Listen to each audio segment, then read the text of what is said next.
We all know that what creates our suffering is our ego. So the question is, how do we let go of our ego? How do we get to a state of detachment, or people call it awakening? And there are several different ways for people to get awakened. Some people are naturally born awakened, and these people are very rare. The second, there are some other people who had a sudden awakening, meaning that they had some very dramatic events in their lives. They lost someone they love, or they had a car accident, and when that happened, it just shifted their perspective about life completely. And when that happened, it suddenly just awakened them. The third and more common way is actually called natural awakening, and that's the path the majority of people will be on. So how do we get to a state of natural awakening? When I say natural awakening, it doesn't mean that you're going to be in that awakened state all the time. It's that we're getting closer and closer. It's an ongoing process, but along the way, you're getting closer and closer to the state of natural awakening. So what are 3 things that you can do to help get closer to the state of awakening? The first thing is to have a spiritual practice. Having a spiritual practice allows us to be more aware of what's around us, what's inside of us, what's in our head, what's in our body. And it could be just your daily meditation, or it could even be just you doing some simple things, let's say washing your dishes, but being more aware of the temperature on your hands and the sensation in your body and the thoughts in your head and what's around you.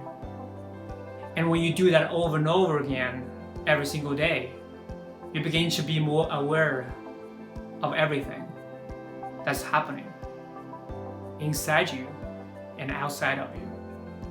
And that's the first step. And with that awareness, you're one step closer to the state of awakening.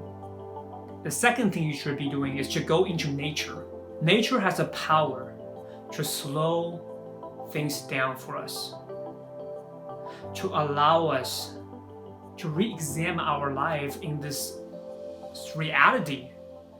Begin to think about and allows us to connect to ourselves and to something greater than ourselves.